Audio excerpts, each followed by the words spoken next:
Hello everyone, Tickless academy of maths YouTube channel में आप सभी का स्वागत है। आज के वीडियो में मैट्रिसेस ये यूनिट को हम आगे बढ़ाएंगे और आज हम इसमें कैले हैमिल्टन थ्योरम ये टॉपिक का 8th प्रॉब्लम सॉल्व करेंगे। तो देखिए, जो प्रॉब्लम आज हमें सॉल्व करना है वो आपके सामने है। क्वेश्चन में क्या लिखा है हम पढ़ेंगे।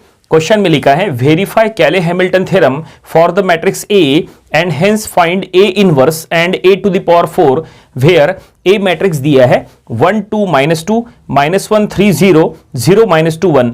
तो चलो हम ये प्रॉब्लम सॉल्व करेंगे और ये प्रॉब्लम सॉल्व करने का टेक्निक बिल्कुल वैसा ही रहेगा जैसा हमने इसके पहले के प्रॉब्लम्स में यूज किए थे।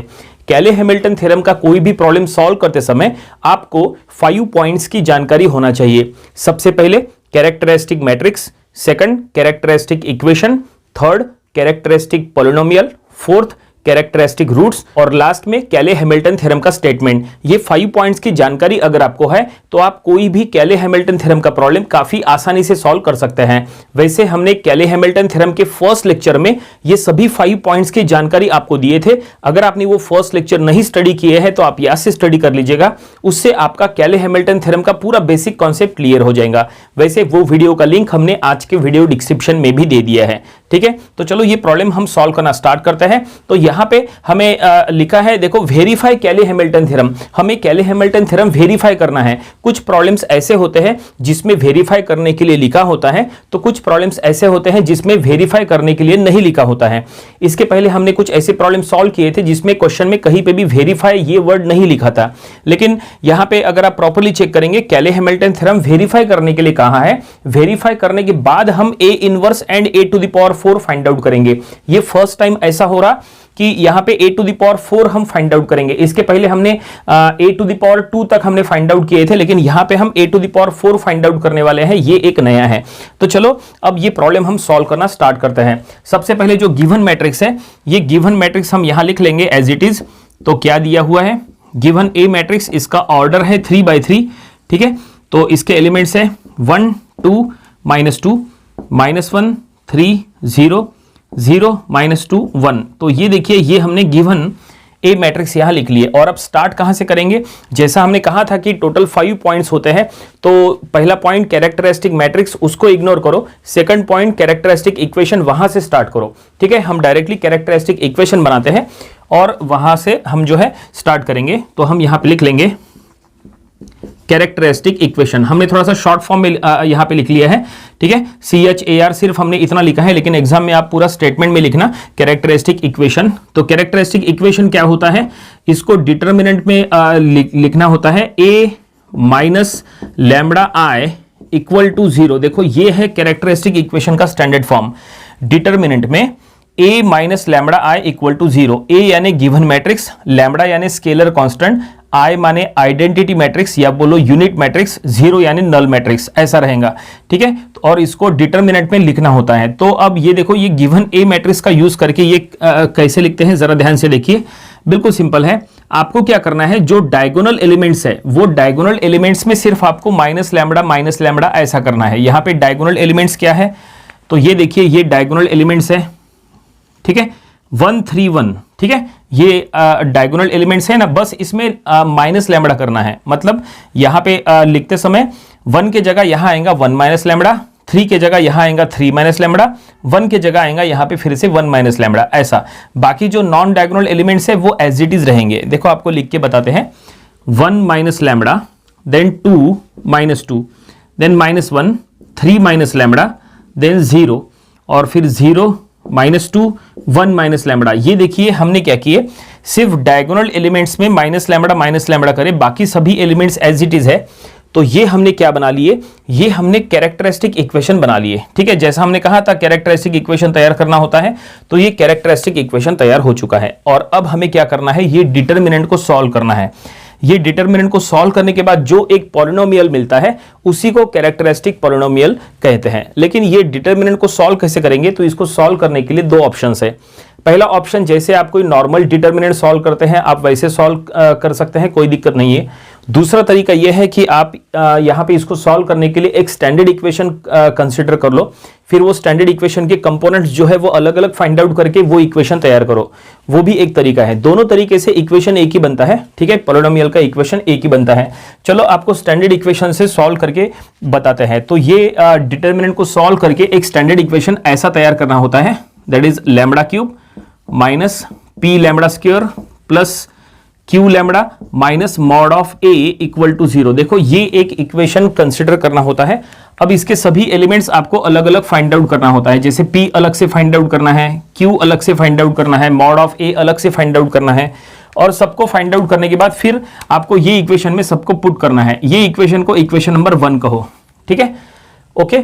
तो चलो अब यहाँ पे P Q and mod of A find out कर लेते हैं। ये डिटर्मिनेंट को हम इनडायरेक्टली सॉल्व कर रहे हैं, डिटर्मिनेंट को सॉल्व करके ऐसा इक्वेशन बन रहा है। तो चलो पी हम फाइंड आउट करेंगे। तो पी कैसे फाइंड आउट करेंगे? तो पी फाइंड आउट करना सबसे आसान है। पी यानी sum of diagonal elements of given A matrix. जो ए मैट्रिक्स होता है उसमें जो डायगोनल एलिमेंट्स है उनका बस आपको सम करना है, ठीक है। तो चलो यहां पे हम स्टेटमेंट में लिख लेंगे sum of diagonals of A matrix, ठीक है। तो यहाँ पे डायगोनल एलिमेंट्स क्या है, जैसा हमने कहा था यहाँ पे डायगोनल एलिमेंट्स है 1 3 1, तो इनका बस आपको सम करना है 1 + 3 + 1, तो ये हो जाएगा 5। तो फाइनली हमें p मिल चुका है 5, ओके। और अब p के बाद हम q फाइंड आउट करेंगे, ठीक है। तो q कैसे फाइंड आउट करेंगे जरा ध्यान से देखिए। अब यहाँ पे q फाइंड आउट करना है ना, तो Q के लिए आपको फिर से यही डायगोनल एलिमेंट्स का यूज करना है, लेकिन उसके लिए आपको क्या करना है, डायगोनल एलिमेंट्स के माइनर्स का सम करना है, सभी डायगोनल एलिमेंट्स के माइनर्स का सम। तो यहां पे हम लिख लेंगे Q equal to that is sum of minors of diagonals, sum of minors of diagonals of A, ऐसा करना है। अब इसका क्या मतलब है और ये कैसे सम होता है जरा आप यहां पे ध्यान से देखिए।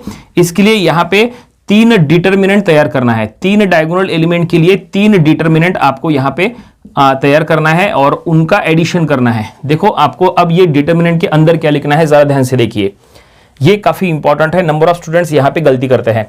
क्या लिखा है, sum of minors of diagonals of A, हमने ऐसा स्टेटमेंट में लिखा है। तो यहां पे जो डायगोनल एलिमेंट्स है 1 3 1, ठीक है, 1 3 1, इनके माइनर्स तैयार करना है। चलो यहाँ पे ये जो फर्स्ट डायगोनल एलिमेंट है इसके माइनर क्या होंगे, तो इसका रो और कॉलम छोड़ो, इसका रो कॉलम छोड़ने के बाद ये 4 एलिमेंट बच गए ना, ये 4 एलिमेंट जो बचे हैं वो यहाँ पे लिखो 3 0 -2 1, ओके। और अब सेकंड डायगोनल एलिमेंट, इसके माइनर निकालना है, तो क्या करो, ये 3 के ये रो और कॉलम छोड़ो, रो कॉलम छोड़ने के बाद ये 4 एलिमेंट्स बचे वो आप सेकंड डिटर्मिनेंट में लिखो 1 -2 0 1, इस तरह से। और अब लास्ट डायगोनल एलिमेंट 1, इसका रो और कॉलम छोड़ो, ये रो कॉलम छोड़ने के बाद ये जो 4 एलिमेंट्स बचे वो आप लास्ट इसमें लिख लो, दैट इज 1 2 -1 3। ये देखिए इस तरह से हमने सभी डायगोनल एलिमेंट्स के माइनर्स का हम यहाँ पे प्लस कर रहे हैं। और अब ये डिटर्मिनेंट को सॉल्व करो, ये दोनों का मल्टीप्लिकेशन माइनस ये दोनों का मल्टीप्लिकेशन, तो ये आएगा 3 - 0, ठीक है। देन प्लस ये डिटर्मिनेंट को सॉल्व करो, ये दोनों का मल्टीप्लिकेशन माइनस ये दोनों का मल्टीप्लिकेशन 1 - 0, उसके बाद प्लस ये दोनों का मल्टीप्लिकेशन 3 माइनस ये दोनों का मल्टीप्लिकेशन, तो ये +2 हो जाएगा क्योंकि यहाँ माइनस है और क्रॉस मल्टीप्लिकेशन का माइनस प्लस हो गया। और अब देखिए यहाँ 3 यहाँ 1, ठीक है, 3 + 1 ये 4, और ये दोनों का एडिशन करो ये 5, ठीक है ना। तो ये 3 + 1 4 4 + 5, तो ये हो जाएगा 9। तो फाइनली हमने Q फाइंड आउट कर लिया, कितना मिला हमें Q, 9 हमें Q मिल चुका है। तो इस तरह से हमने P एंड Q अभी तक फाइंड आउट कर लिया है। और अब इसके बाद हमें मॉड ऑफ A यानी A का डिटर्मिनेंट फाइंड आउट करना है, क्योंकि इक्वेशन नंबर 1 में हमें A का डिटर्मिनेंट पुट करना है। तो चलो वो हम फाइंड आउट करेंगे। मॉड ऑफ A यानी A का डिटर्मिनेंट, गिवन A मैट्रिक्स जो है वो हमें यहाँ पे डिटर्मिनेंट में लिखना है। तो चलो वो लिखते हैं 1 2 -2 -1 3 0 0 -2 1। देखिए गिवन A मैट्रिक्स हमने यहाँ पे डिटर्मिनेंट में लिख लिया है। अब इसको सॉल्व करो। अब इसको सॉल्व करने के लिए आपके पास 2 ऑप्शन है, या तो आप इसको डायरेक्टली कैलकुलेटर में सॉल्व करो, आजकल जो कैलकुलेटर्स आ रहे हैं उसमें डायरेक्टली जो डिटर्मिनेंट सॉल्व करने का ऑप्शन होता है आप उसके थ्रू डायरेक्टली आंसर निकाल सकते हैं। अगर आपको कैलकुलेटर में सॉल्व करना नहीं आता तो आप ये डिटर्मिनेंट को मैन्युअली सॉल्व करो तो भी आंसर वही आता है। तो चलो हम यहाँ पे इसको मैन्युअली सॉल्व कर लेते हैं। तो मैन्युअली सॉल्व करना आसान है। सबसे पहले हम ये 1 लेंगे और ये 1 का रो और कॉलम छोड़ो। रो कॉलम छोड़ने के बाद ये 4 एलिमेंट्स में क्रॉस मल्टीप्लिकेशन करो। अगर आपको डिटर्मिनेंट कैसे निकालना अगर आपको ये नहीं आता तो इसके पहले ऑलरेडी हमने how to find determinants of 2x2 matrix and 3x3 matrix, इसके ऊपर एक स्पेशल वीडियो बनाए थे। वो वीडियो आप देख लीजिएगा। वो वीडियो का लिंक भी हमने आज के वीडियो के डिस्क्रिप्शन में दिया है। उससे आपको डिटर्मिनेंट कैसे फाइंड आउट करते हैं 2x2 का या 3x3 का, वो आपको वहां से समझ में आ जाएगा। ठीक है, तो चलो यहाँ पे अब हम ये सॉल्व कर रहे हैं। तो ये 1 का रो और कॉलम छोड़ रहे हैं। ये 4 एलिमेंट्स में क्रॉस मल्टीप्लिकेशन करो तो ये दोनों का मल्टीप्लिकेशन 3 माइनस 0, ये दोनों का मल्टीप्लिकेशन माइनस ये दोनों का मल्टीप्लिकेशन 0। उसके बाद ये एलिमेंट लेंगे 2 तो वो आपको माइनस में लेना है। अब इसका रो और कॉलम छोड़ो। रो कॉलम छोड़ने के बाद क्या एलिमेंट्स बचे, देखो ये एलिमेंट्स बचे, इसमें क्रॉस मल्टीप्लिकेशन करो। ये दोनों का मल्टीप्लिकेशन -1 माइनस 0, ठीक है, ये दोनों का मल्टीप्लिकेशन 0।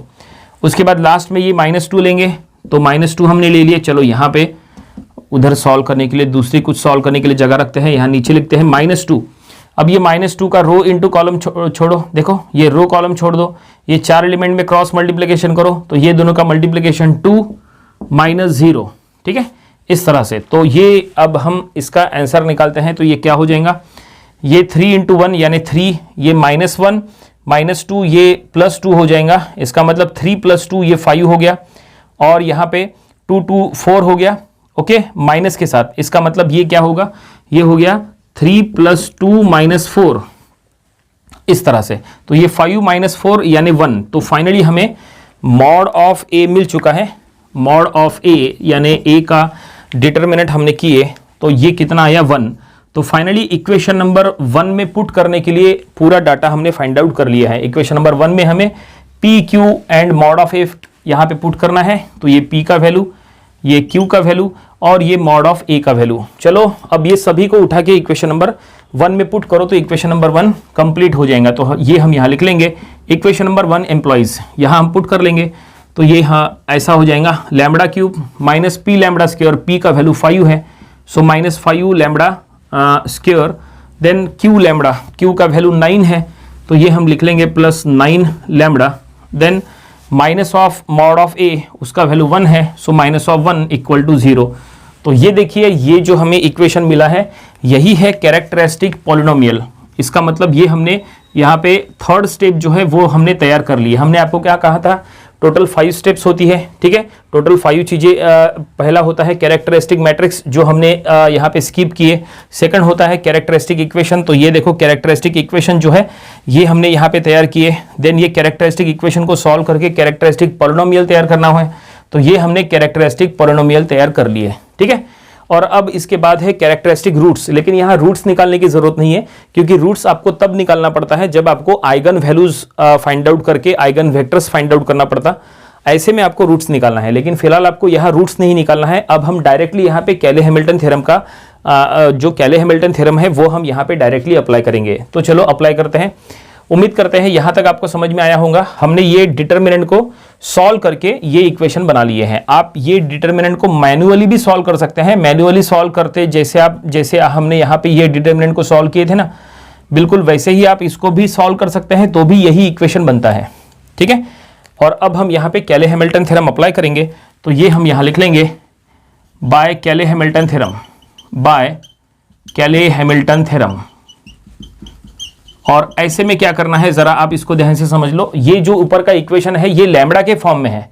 आपको क्या करना है, ये इक्वेशन अब कैले हैमिल्टन थ्योरम अगर आप यूज कर रहे हैं तो इन द फॉर्म ऑफ ए लिखना है, क्योंकि गिवन मैट्रिक्स ए है इसलिए हम उसको ए के फॉर्म में लिखेंगे। तो जहां जहां पे लैम्बडा है वहां पे ए ऐसा लिखो तो ये ऐसा हो जाएगा, that is a³ - 5a² + 9a -1 = 0। ये देखिए ये हमने कैले हैमिल्टन थ्योरम अप्लाई कर लिए। कैले हैमिल्टन थ्योरम अप्लाई करके ये हमें एक इक्वेशन मिला है in the form of A, okay.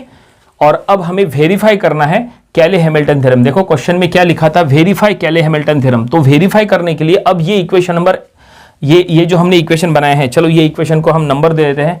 ये है इक्वेशन नंबर 2। तो ये जो हमने इक्वेशन नंबर 2 यहाँ पे बनाया है, इसी का यूज करके हम कैले हैमिल्टन थ्योरम वेरीफाई करेंगे। कैसे वेरीफाई होता है, उसके लिए यहाँ पे LHS is equal to RHS आता है कि नहीं वो हमें चेक करना है।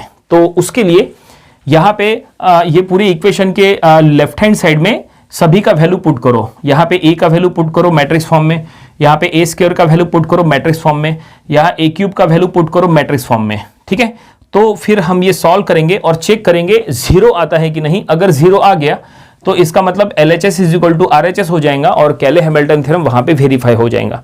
समझ गए? तो चलो अब यहाँ पे हम पुट करते हैं, लेकिन यहाँ पे पुट करने के लिए A मैट्रिक्स तो है हमारे पास, A स्क्वायर है क्या आपके पास? नहीं है। तो चलो पहले A स्क्वायर निकाल लेते हैं और A क्यूब भी यहाँ पे फाइंड आउट कर लेते हैं। सब कुछ फाइंड आउट होने के बाद हम इसमें सब कुछ पुट करेंगे। तो सबसे पहले हम A स्क्वायर यहाँ पे फाइंड आउट करेंगे। तो A स्क्वायर यानी क्या होता है? A इंटू A ऐसा होता है। ठीक है, तो चलो यहाँ पे A इंटू A करेंगे, तो A matrix into A matrix, तो ये हम यहाँ लिख लेंगे 1 2 -2 -1 3 0 एंड 0 -2 1। ये है गिवन A मैट्रिक्स। ये देखो A मैट्रिक्स हमने लिखे। अब इसको इनटू फिर से A मैट्रिक्स करना है, तो ये होगा 1 2 -2 देन -1 3 0 0 -2 1। तो ये देखिए ये हमने A इंटू A कर रहे हैं। बस अब ये दोनों का मल्टीप्लाई करो। अब ये मल्टीप्लाई करने के लिए आपके पास दो ऑप्शन है, या तो आप इसको मैन्युअली सॉल्व करो। मैन्युअली सॉल्व करना है तो आपको रो इंटू कॉलम करना है। रो इंटू कॉलम करेंगे तो मैन्युअली मल्टीप्लिकेशन का आंसर मिल जाएगा। ठीक है, और अगर आपको मैन्युअली सॉल्व नहीं करना है तो आप इसको डायरेक्टली कैलकुलेटर में सॉल्व करो। जैसा हमने कहा आजकल के कैलकुलेटर में मैट्रिक्स मल्टीप्लिकेशन का भी ऑप्शन होता है। तो ये देखिए ये हमने A स्क्वायर का रिजल्ट यहाँ पे लिख लिया है। ठीक है, हमने इसको ऑलरेडी पहले रफ में सॉल्व करके रख दिया था मैन्युअली, तो हमने यहाँ पे A स्क्वायर का रिजल्ट लिख लिया। अब आपको क्या करना है? A क्यूब फाइंड आउट करना है। तो A क्यूब के लिए आप क्या करेंगे? A स्क्वायर इंटू A करेंगे। ठीक है, तो A स्क्वायर इंटू A करो, यानी A स्क्वायर और A का मल्टीप्लिकेशन करो। तो हम यहाँ लिख लेंगे A स्क्वायर -1 12 4, ये दोनों को मैट्रिक्स फॉर्म में यहाँ मल्टीप्लाई कर लेंगे। तो ये देखिए हमने A square into A matrix यहाँ पे किए हैं। ये A स्क्वायर का मैट्रिक्स जो हमने यहाँ पे फाइंड आउट किए थे, और ये गिवन A मैट्रिक्स, ये दोनों मैट्रिक्स का मल्टीप्लिकेशन करो। मल्टीप्लिकेशन हमने ऑलरेडी करके रख लिया था, तो ये देखिए हमने यहाँ पे उसका रिजल्ट लिख लिया है मल्टीप्लिकेशन का। ये मैट्रिक्स तैयार हो चुका है, ये है A क्यूब। तो फाइनली इस तरह से हमने A स्क्वायर, ये A स्क्वायर का मैट्रिक्स एंड ये A क्यूब का मैट्रिक्स फाइंड आउट कर लिए। ये हमने क्यों फाइंड आउट किए? क्योंकि ये सब कुछ हमें इक्वेशन नंबर 2 के लेफ्ट हैंड साइड में पुट करना है। देखो ये इक्वेशन नंबर 2 है, इसके लेफ्ट हैंड साइड में यहाँ पे पुट करो।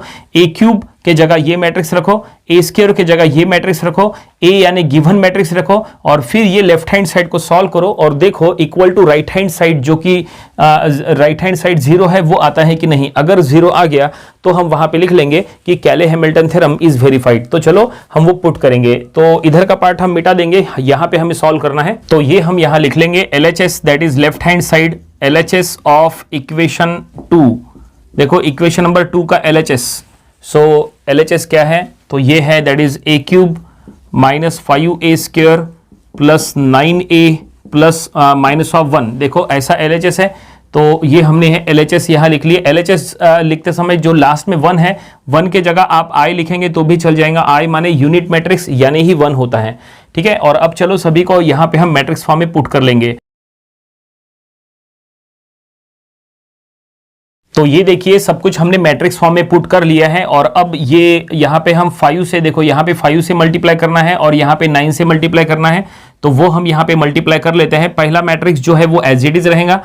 ठीक है, पहले मैट्रिक्स में कोई चेंजेस नहीं है। माइनस यहाँ पे जो 5 है ना, 5 इसका मतलब ये स्केलर मल्टीप्लिकेशन है, तो ये 5 से अंदर के सभी टर्म्स को यहाँ पे हमें मल्टीप्लाई करना पड़ेगा। तो यहाँ पे एक न्यू मैट्रिक्स बनेगा।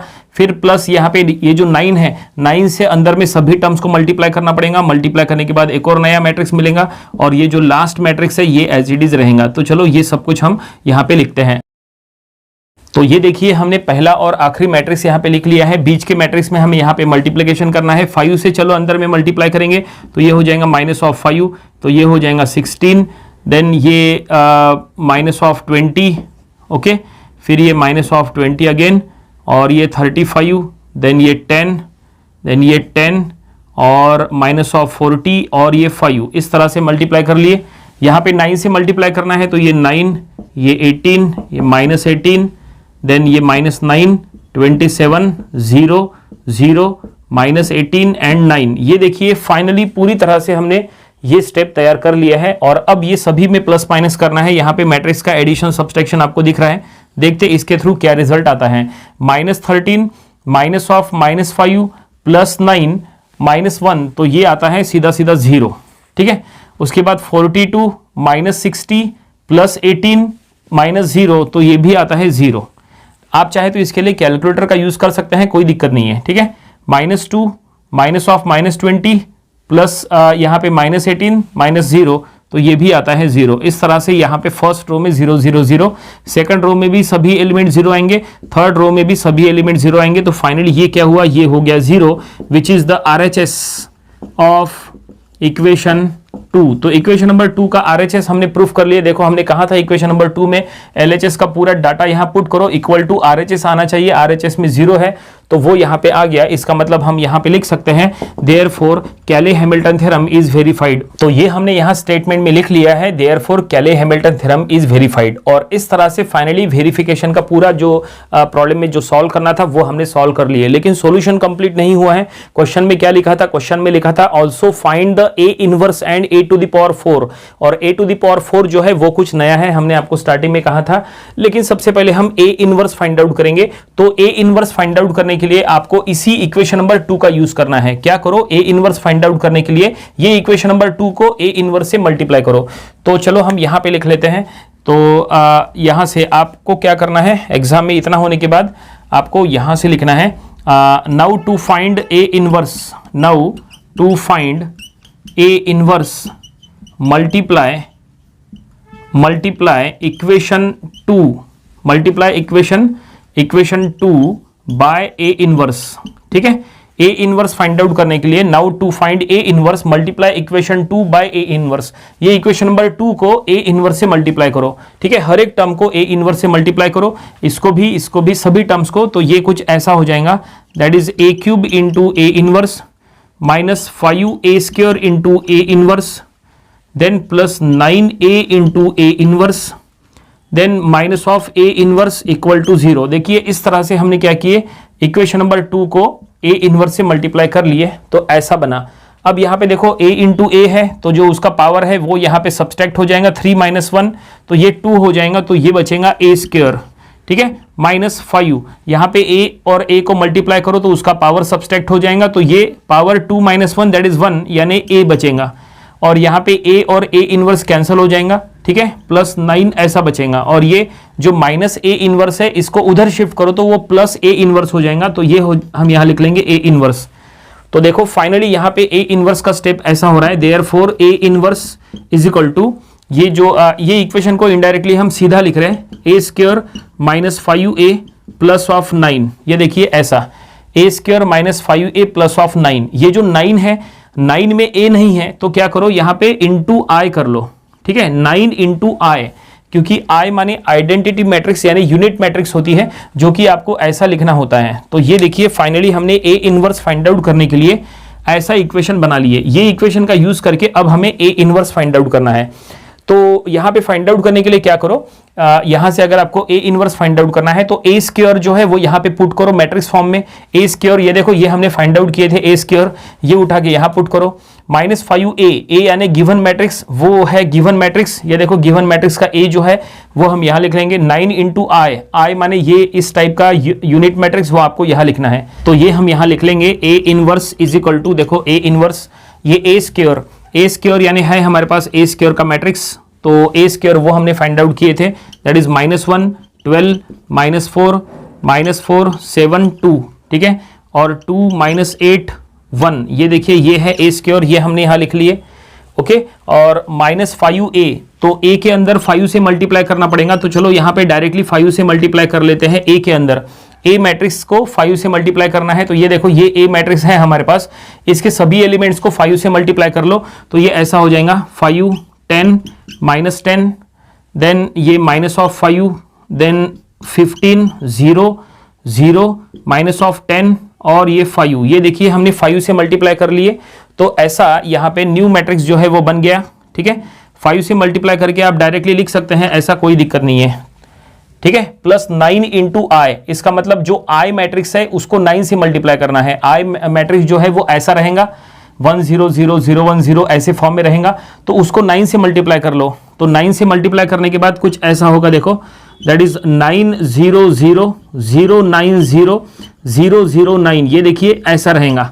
ठीक है, नंबर ऑफ स्टूडेंट्स यहाँ पे गलती करते हैं, गलती नहीं होनी चाहिए, थोड़ी सी जगह कम थी इसलिए हमने यहाँ पे डायरेक्टली मल्टीप्लाई कर लिए। ए स्क्वायर यानी ये हमने ए स्क्वायर लिखे, -5 इंटू ए, तो ये देखो ए मैट्रिक्स को 5 से मल्टीप्लाई करके सीधा यहाँ पे रिजल्ट लिख लिए।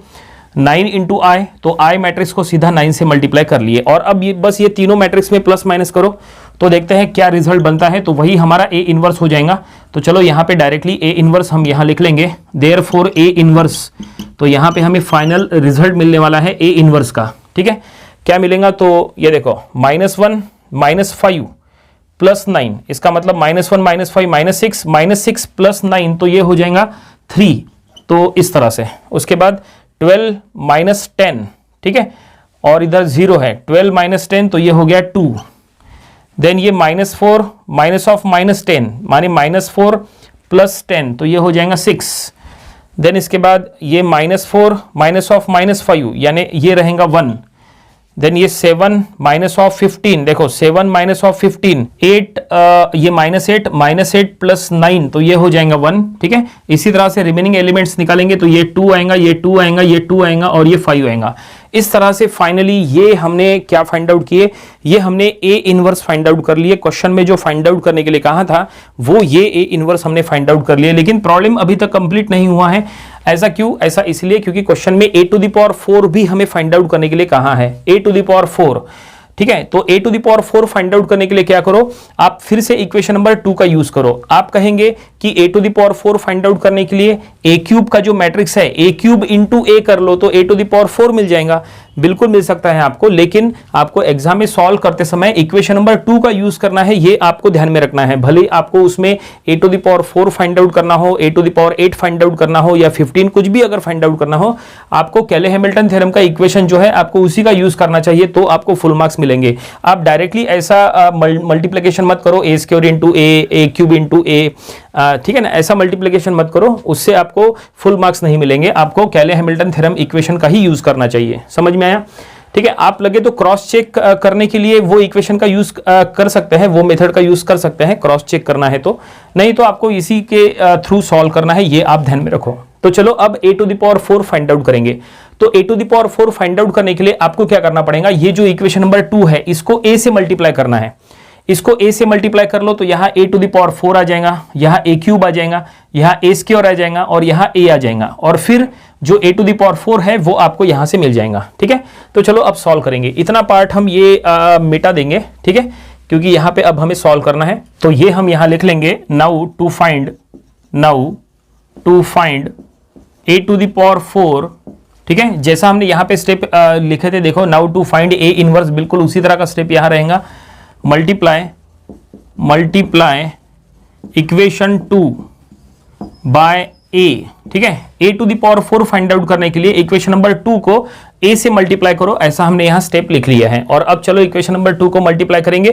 तो ये पहले टर्म में देखो, यहाँ पे हम सबसे पहले a बाहर रखते हैं ताकि स्टेप वाइज सॉल्व करें। a³ - 5a² plus of 9a minus of 1 equal to 0। ये देखिए हमने यहाँ पे a इंटू ये लेफ्ट हैंड साइड जो है वो ब्रैकेट में देके इक्वल टू 0 ऐसा लिखा है। अब ये a से मल्टीप्लाई करो, तो a से मल्टीप्लाई करेंगे तो ऐसा हो जाएगा a⁴ minus 5a³ plus 9a² minus of a equal to 0 ऐसा हो जाएगा।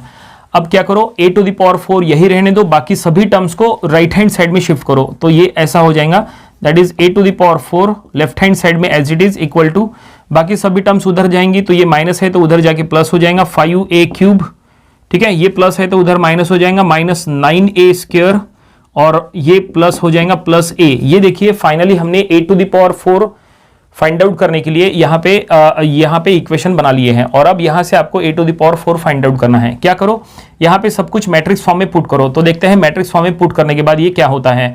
तो 5 इंटू a³, तो यहाँ पे देखो 5 इंटू a³ है हमारे पास, ये देखो a³ ये मैट्रिक्स जो है वो हमें यहाँ पे पुट करना है।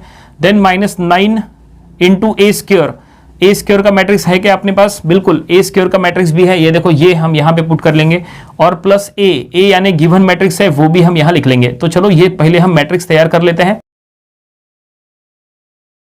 तो ये देखिए सभी को हमने यहां मैट्रिक्स फॉर्म में पुट कर लिया है और अब मैट्रिक्स फॉर्म में पुट करने के बाद अब ये सभी मैट्रिक्स को हमें सॉल्व करना है। तो सॉल्व करने के लिए क्या करो, देखो ये पहले मैट्रिक्स के बाहर क्या है, तो पहले मैट्रिक्स के बाहर 5 है, 5 से सभी टर्म्स को यहां मल्टीप्लाई करो, यहां नए एलिमेंट्स आएंगे, यहां पे भी वही करना है, सभी एलिमेंट्स के बाहर देखो 9 है तो 9 से मल्टीप्लाई करो अंदर में, तो 9 से मल्टीप्लाई करने के बाद यहां न्यू मैट्रिक्स आएगा प्लस ये जो मैट्रिक्स है ये यहां पे एज इट इज लिख लेंगे। तो चलो ये मल्टीप्लाई हम पहले कर लेते हैं।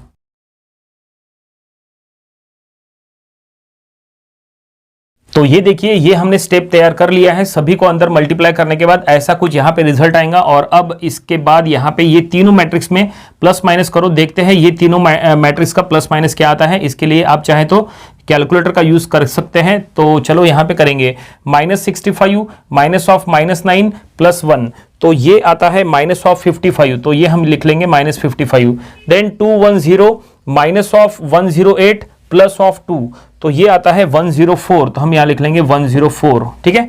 उसके बाद -10 माइनस ऑफ -36 और ये माइनस ऑफ 2, तो ये आता है 24। इसी तरह से हम रिमेनिंग सभी एलिमेंट्स यहां पे फाइंड आउट कर लेते हैं। तो ये देखिए फाइनली ये रिजल्ट हमें मिला है। तो ये a⁴ हमने यहां पे फाइंड आउट कर लिए। क्वेश्चन में जो फाइंड आउट करने के लिए कहा था वो ये हमने फाइंड आउट कर लिए। क्वेश्चन में a इनवर्स भी कहा था वो हमने पहले निकाले और ये a⁴ प्रॉब्लम यहीं पे कंप्लीट हो गया। उम्मीद करते हैं कि ये प्रॉब्लम आपको समझ में आया होगा। वीडियो काफी लंबा हो गया क्योंकि बहुत कुछ फाइंड आउट करना था, इसलिए ये प्रॉब्लम आपको अपनी प्रैक्टिस बुक में जरूर सॉल्व करके देख लेना चाहिए। ये था कैले हैमिल्टन थ्योरम, ये टॉपिक का प्रॉब्लम नंबर 8। इसके पहले जो हमने इसके 7 प्रॉब्लम्स लिए थे वो भी आपको स्टडी कर लेना चाहिए और इसके आने वाले दिनों में हम इसके और भी नंबर ऑफ प्रॉब्लम्स कवर करेंगे ताकि इसकी अच्छी खासी प्रैक्टिस हो जाए। तो मिलते हैं नेक्स्ट वीडियो में। Thank you very much.